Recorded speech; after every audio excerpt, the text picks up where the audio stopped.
Hi, I'm Richard Maraj, Senior Minister at Unity of Phoenix Spiritual Center, and I want to thank you for visiting our website and for tuning in to today's message.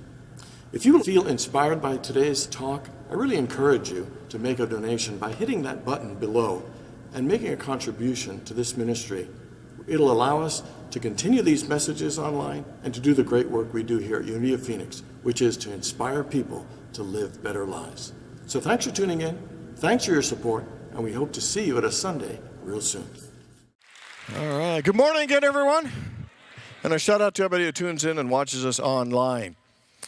So Father O'Malley had been preaching in his church in Ireland for years and not ever taken a vacation. And finally, he decided he wanted to take a vacation. And he was thinking about where he wanted to go, and he decided the United States would be a fun place to visit. So he got a map, closed his eyes, put his finger on, and it landed on Las Vegas. So he caught a flight to Vegas. And when he got off the plane, someone ran up to him and said, "Elvis, oh my God, it's Elvis. I thought you were dead. Elvis, it's you. How have you been?" And Father O'Malley said, I made a terrible mistake. I'm not Elvis. I'm not Elvis. Can't you see? I don't even look like Elvis. And then moves on to go get his cab. And he's kind of tired and cranky from the flight anyway, and then a little frustrated about what was said. So he gets in the cab and he says, just take me to my hotel and step on it. And the cabbie turns around and says, "Sure thing, sir." "Oh, my God, you're Elvis. You're Elvis. I thought you were dead. I'm your #1 fan. I'm so excited to see you, Elvis. I just love you." And he says, "Just stop it. What is wrong with you people? I'm not Elvis. I don't look like Elvis. So just step on it and get me to my hotel." Gets to the hotel, gets his bag, carries it to the reception desk. And the reception person says, "Oh, my God, Elvis, it's you, Elvis. I can't believe it. You're back. I knew this day would come sometime." And Father O'Malley just rolls his eyes as the clerk continues and says, "We have saved everything just the way you like it. We have got your royal presidential suite all ready and waiting. We have all your favorites, cheeseburgers, fried peanut butter and banana sandwiches, a full complimentary bar, and free massages from our most beautiful masseuses, and a personal concierge to take care of all your needs 24 hours a day. And of course, everything is on the house. I am so glad you're back, Elvis." Father O'Malley looks at the clerk and says, "Thank you. Thank you very much."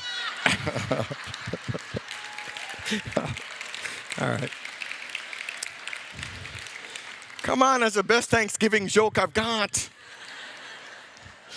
So one of the things I love about Thanksgiving is how it makes us aware of our blessings. How it makes us aware of how good our lives are. It helps us recognize, acknowledge, and appreciate all of the blessings and all the good in our lives. There's an energy about Thanksgiving that makes us feel lighter and brighter, happier, and more joyful.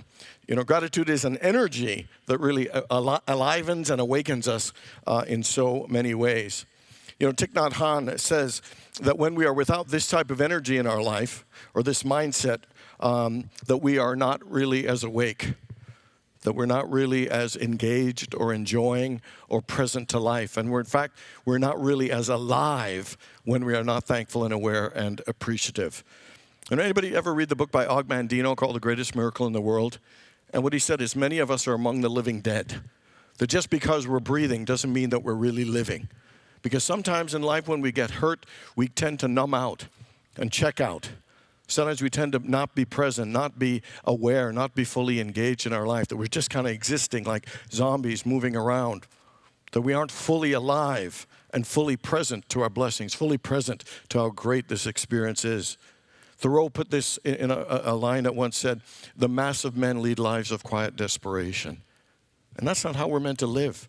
We're not meant to live being checked out or feeling desperate or fearful or not feeling present or engaged in our lives. Jesus said he came that we may have life and have it more abundantly. And that's to live more fully, to be more present, to be more engaged into life, into our relationships, into work, into every moment of this precious gift we call life. So last week we began a very short 2-week series based on a simple but powerful book by the Zen monk Thich Nhat Hanh in a book called True Love, a practice for awakening the heart. And his book is really, it's a simple book based on the premise and the idea. How do we deepen our experience of love? How do we deepen our experience of life? Because he says often that we hold back love. We withhold love, that we don't love as fully or freely. Sometimes we close off our heart. And he said one of the ways for us to love deeper, if we really are serious about it, is that the first thing, the start of it, is that we need to be more present. He said you have to be there to love. And sometimes we're not there. Anybody have a conversation with somebody and you knew they weren't there, they weren't listening? Anybody ever been in a conversation and you weren't there, you weren't listening? And so he says if you want to love, you got to show up. You got to be more present and engaged. And that's the reason why many of us don't feel connected, don't feel seen, don't feel heard. It's because we're doing this to each other. We're not showing up. And he said, unless, sometimes the mind is in the future and the past and you're worrying or regretting about stuff and we're really not here. So it's hard to love and understand when you're not here. And it is only when we are fully present, when we are mindful and present to the now, can we love. Can we show care and kindness and compassion? And so he said that is the very prerequisite. If you want to love deeper, show up more. Be more mindful. And he talks about that simple bit of meditation we all know about following your breath in. So everyone just breathe in. Say, I know I'm breathing in. And now I'm breathing out.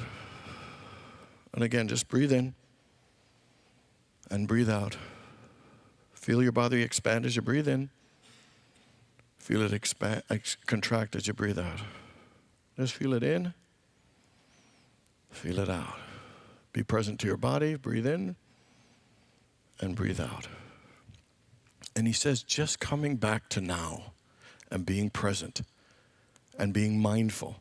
And then you use some mantras to help you. And the very first one is in any relationship, we say to ourselves, doing our mindful breath to become in the now, is to just say to ourselves, I am here for you. And it's not that something when we say to the other person, it's we do to show our commitment that we're showing up, that we want to show up in love and in our relationships. The second mantra he says is, I know you are here, and I'm glad that you are.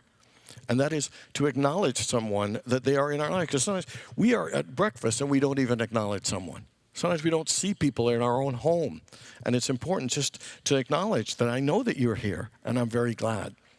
He said the third mantra we need to be aware of in mindfulness is that I know that you're suffering and that's why I'm here for you. Is that sometimes when we don't pay attention, we don't even realize the people in our own lives are hurting, that they're sad. That when we're present and we show up and we see their suffering, that being kind or thoughtful or considerate to someone when they're hurting is one of the greatest expressions of love. That whether it's to pat them on the back or say I really care or give them a hug or ask what can I do, that is one of the greatest nurturing things we can do to experience love and feel a sense of connection and intimacy. And the fourth one he says is the hardest, and that's when you say to a loved one, I am suffering. Please help me.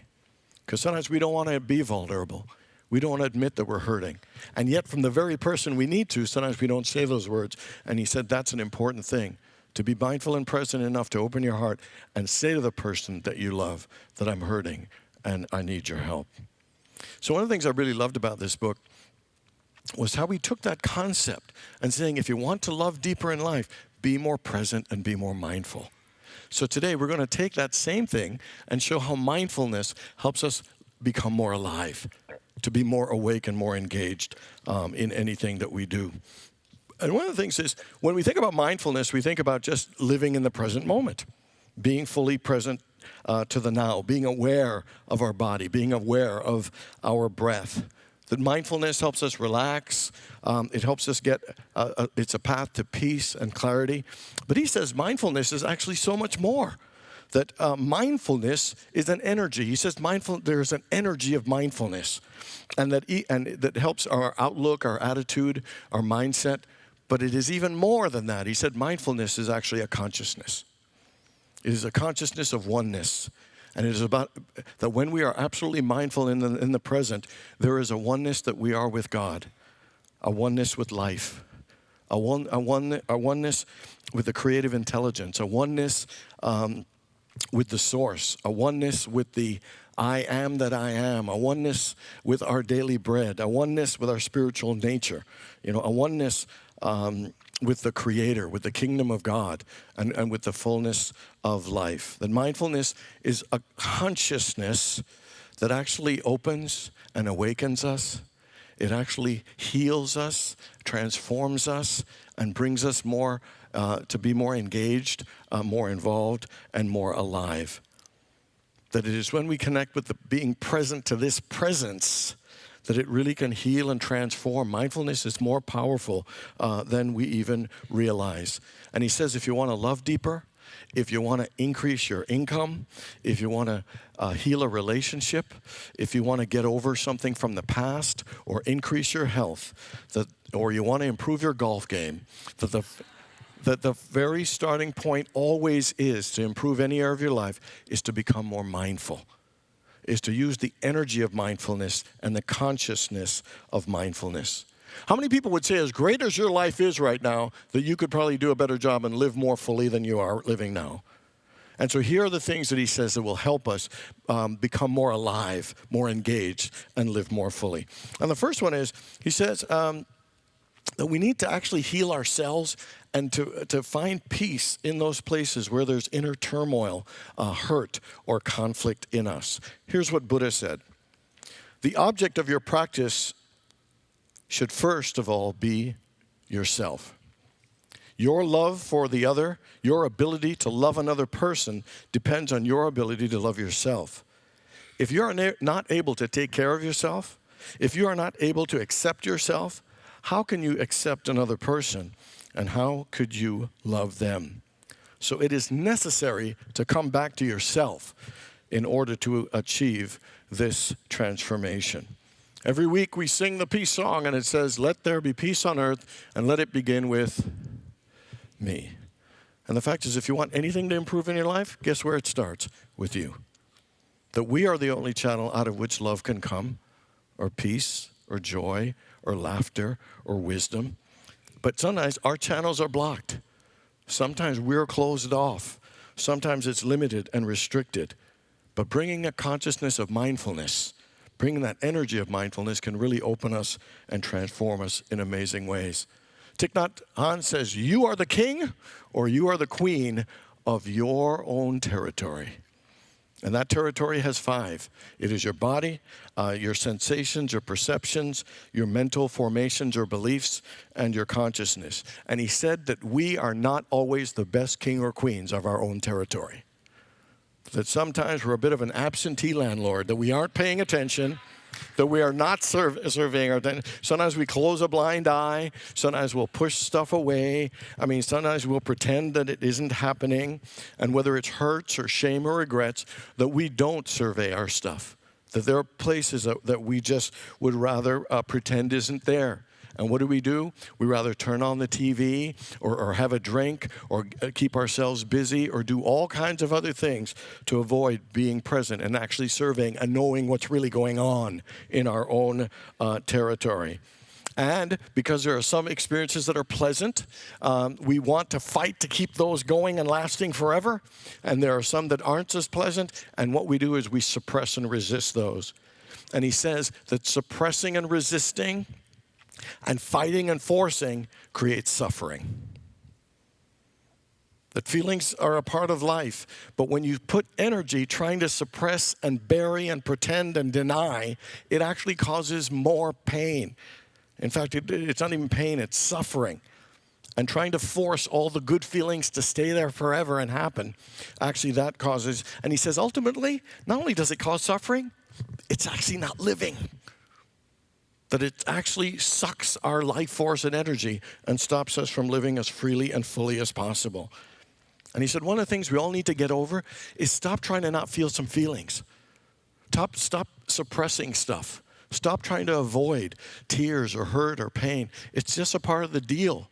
Anybody ever heard that expression that we are spiritual beings having a human experience? Ever heard that? And I heard somebody once say, based on the way we like to avoid everything, we're like spiritual beings trying to avoid a human experience.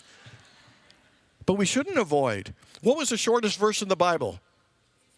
And Jesus wept. Jesus felt his feelings.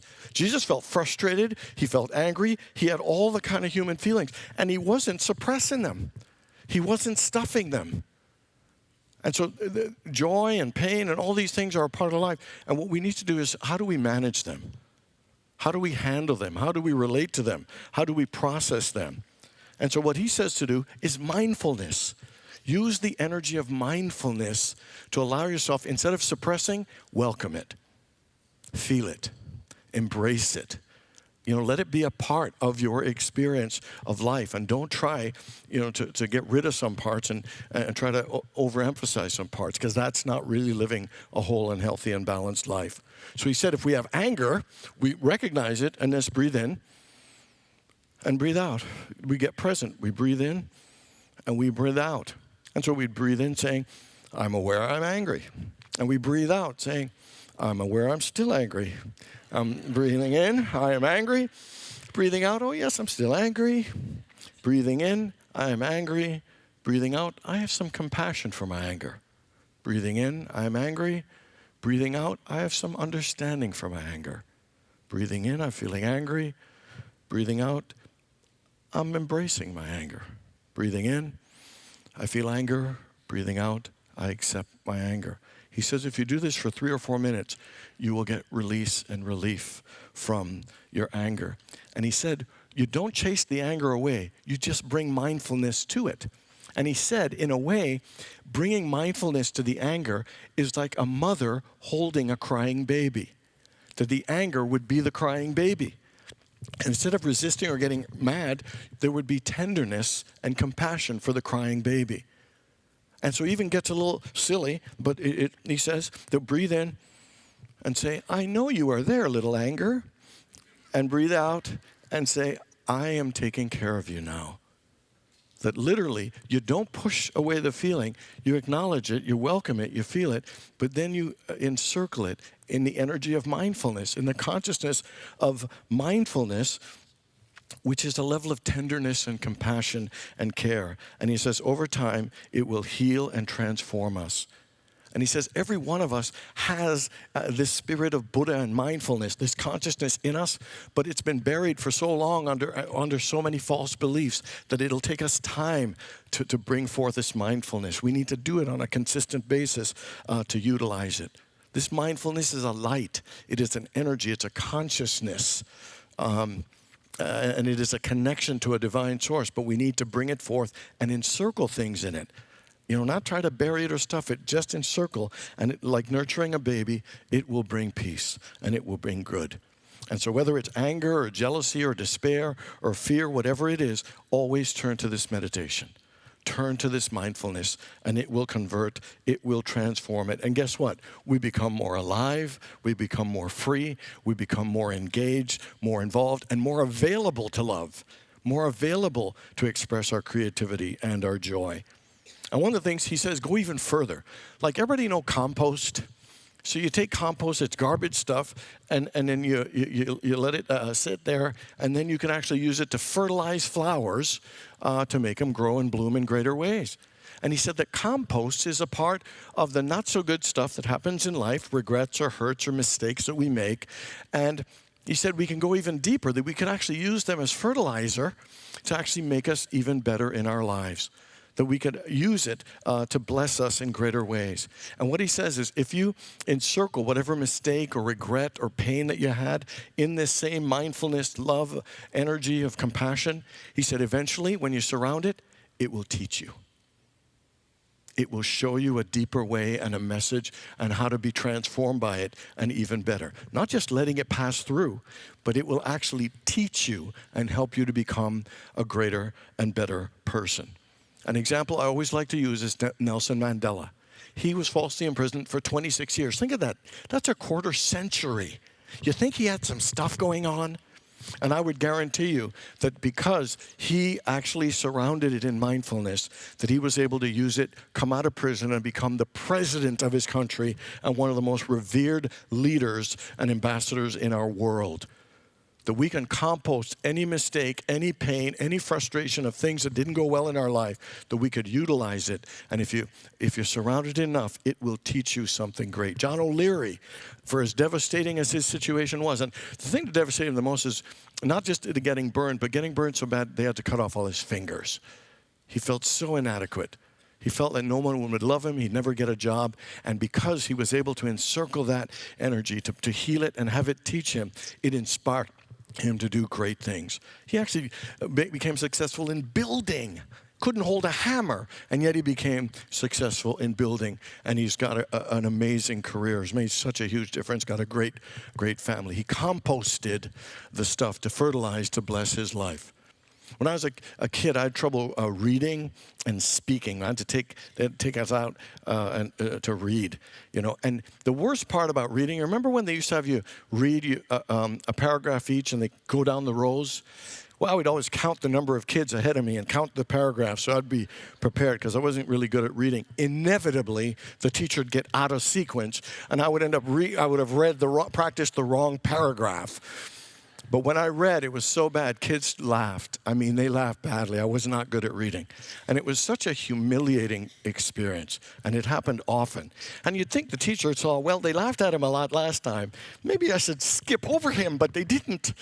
And it was really painful. This was traumatic. But, you know, over time, being able to surround that experience in love, it's like, holy moly, that's what I do now. I was able to compost that horrible experience of speaking and reading into a thing that I do and I love absolutely dearly. So what's a mistake in your life or a hurt that if you would use mindfulness to be able to compost and be fertilizer to make your life even better? See, pain and hurt is not there to destroy your life. It's there to teach you.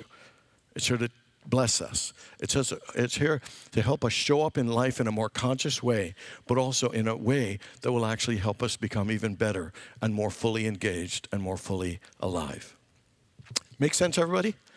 Okay, great. Second one he talks about that's really powerful to help us become more alive is to be a part of what he calls a sangha.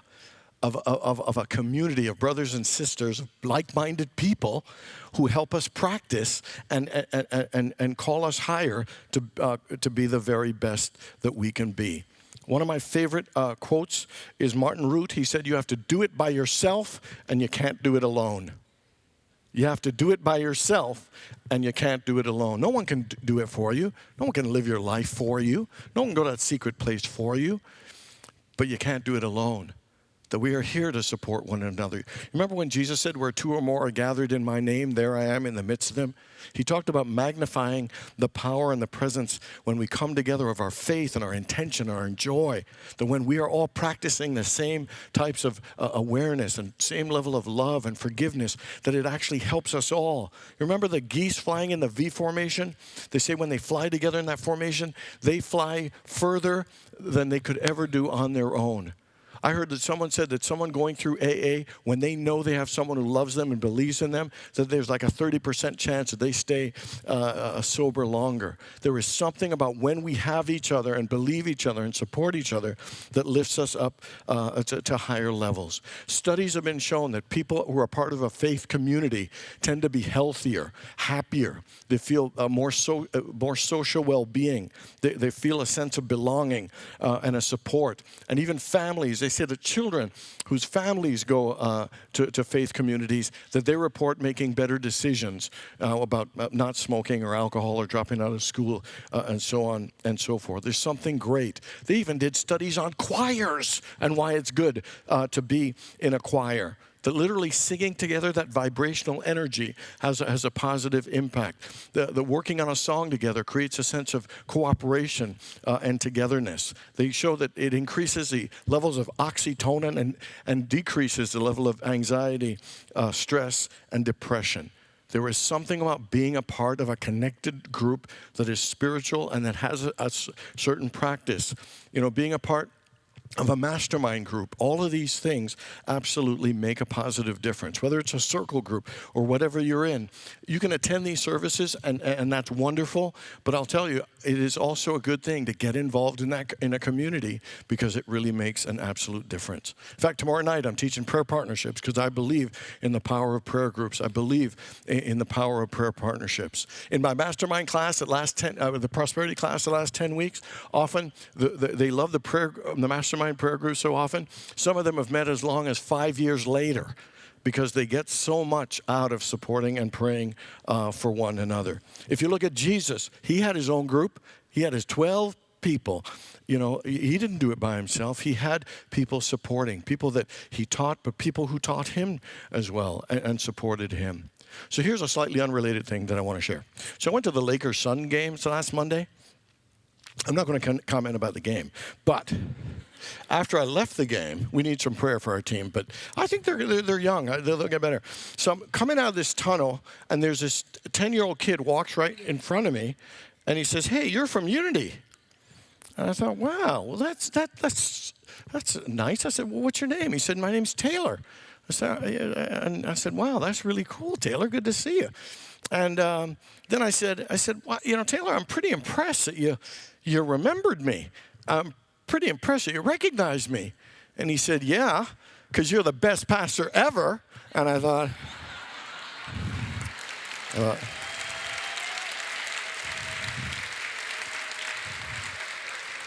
thought, to myself, this is a wise young man. I thought to myself, well, let me tell you, I was having a great day already, and that kid made my day. I gave him a high five, and I was like walking on clouds. I mean, but a part of that is an example, but because there was a connection in our community, that comment meant the world to me. And the fact is, so where in this ministry, or where can you create a level of support for yourself? For you to, feel encouraged, for you to feel connected. Because, Thich Nhat Hanh's right. That when we are part of a faith community, it lifts us. It blesses us. It supports us in feeling more alive, more engaged, and more supportive.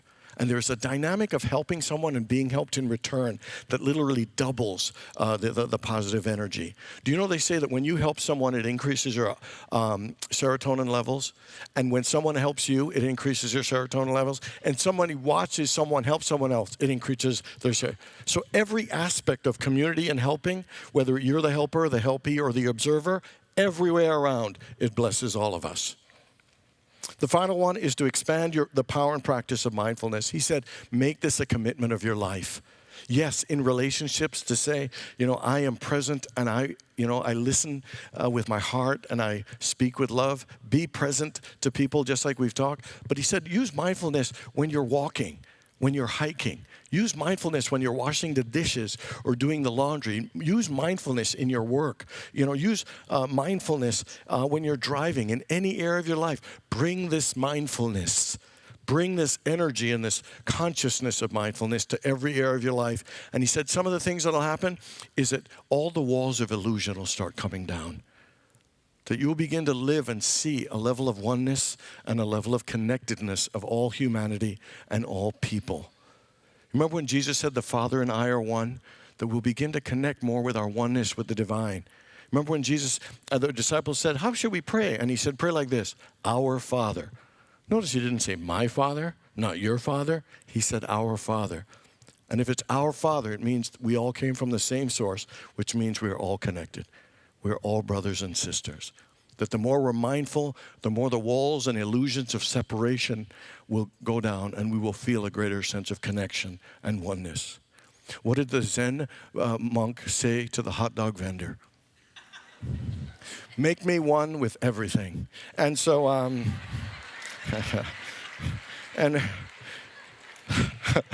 all right. That was a little pathetic, I know. I know. Two bad ones. And then the other one, besides when we're committed to mindfulness, not only do we feel a oneness and a connectedness, but there becomes a synchronicity in life. That we begin to attract and create the things that we call forth. So last night I went to my chiropractor and my friend's house for an annual party that he has, and he was telling me about this new house that they just bought. And he said that he put it out there that they wanted this house, and they had a whole list. They wanted it closer to their jobs, closer to their kids' schools. They wanted it to have solar panels, wanted it to have at least 4 bedrooms, an outdoor kitchen. They wanted it to have a hot tub, a play area for the kids, a diving pool, a sprinkler system, and of course, a chicken coop. And and that this house came available unexpectedly, and they had problems, and both the house that they were buying and the house they were selling closed on the same day. And so as they were moving stuff out of their house, people were moving into it, and now they were moving theirs in, people were moving it out. He said it was the most synchronistic, amazing thing. He said he couldn't even believe it. He said he thought, what the heck? Why don't I just put out to the universe exactly what I want and see what happens? And I said, man, how'd you get that? And he said, well, because I learned an affirmation. I learned an affirmation from the best pastor ever. And I said, what was that affirmation? He said, I say this affirmation in the shower every day. And he said,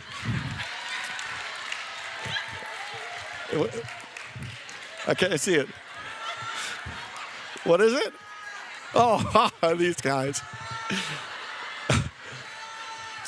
So I said to him, what's that affirmation? And he says, each and every day, in each and every way, my life is getting better and better and better. Let's say it again. Each and every day, in each and every way, my life is getting better and better and better. He believed this so much.